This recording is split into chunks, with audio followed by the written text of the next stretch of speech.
When you talk about the sacral plexus, it is basically referring to a network of nerve fibers that supplies not just the skin but also the muscles of the pelvis and lower limb.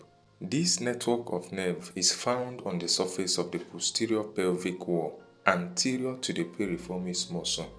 The plexus is formed by the anterior divisions of the sacral spinal nerves of S1 to S4. It also receives contribution from the lumbar spinal nerves L4 and L5. Let's delve deeply into this network of nerves. The spinal nerves S1 to S4 form the basis of the sacral plexus. At each vertebral level, paired spinal nerves leave the spinal cord through the intervertebral foramina of the vertebral column. Each of the nerve fiber then divides into anterior and posterior nerve fibers. The sacral plexus starts as the anterior fibers of the spinal nerves S1, S2, S3, and S4. They are then joined by the fourth and the fifth lumbar roots, which combine to form the lumbosacral trunk.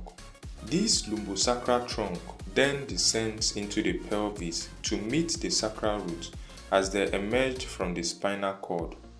Let's look at the branches of this plexus. The anterior rami of S1 to S4 spinal roots and the lumbosacral trunk divide into several cords. These cords then combine together to form the 5 major peripheral nerves of the sacral plexus. These nerves then descend down the posterior pelvic wall. They have 2 main destinations, which are the ones that leave the pelvis through the greater sciatic foramen and the ones that remain in the pelvis. The ones that leave the pelvis through the greater sciatic foramen enter the gluteal region of the lower limb, thereby giving nerve supply to the structures seen there. The ones that remain in the pelvis innervate the pelvic muscles, organs, and the perineum. The branches of the sacral plexus can be remembered through the aid of these important mnemonics.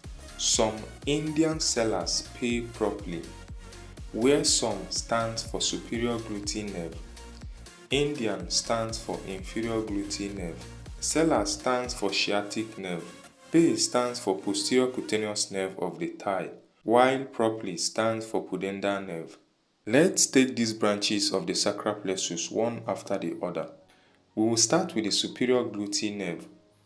The superior gluteal nerve leaves the pelvis through the greater sciatic foramen, entering the gluteal region superiorly to the piriformis muscle. It is accompanied by the superior gluteal artery and vein. The nerve root of the superior gluteal nerve is L4, L5, and S1. The motor functions of this nerve is that it innervates the gluteus minimus, gluteus medius, and the tensor fasciae lata. As for the sensory function, this nerve has no sensory function. The next branch is the inferior gluteal nerve. This nerve leaves the pelvis via the greater sciatic foramen, entering the gluteal region inferiorly to the piriformis muscle. It is accompanied by the inferior gluteal artery and vein. The nerve roots of the inferior gluteal nerve are L5, S1, and S2. What of the motor functions of this nerve? Basically, the inferior gluteal nerve innervates the gluteus maximus. As for the sensory function, it has no sensory function. The next branch of the sacral plexus is the sciatic nerve. We will briefly talk about this nerve in this video, but we will go into details in another video.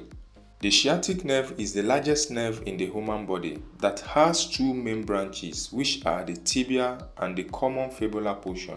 It has the nerve root of L4, L5, S1, S2, and S3. It has both motor and sensory function.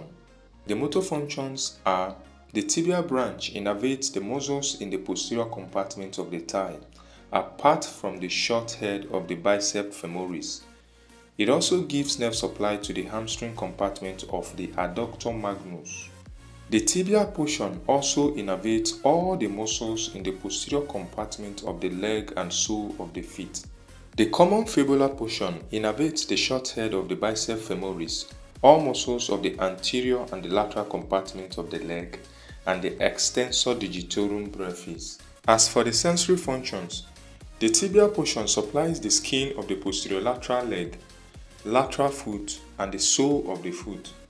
The common fibular portion, on the other hand, supplies the skin of the lateral leg and the dorsum of the foot.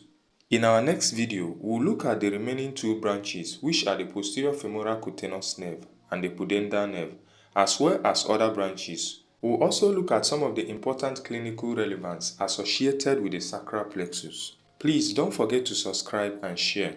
See you in the next video.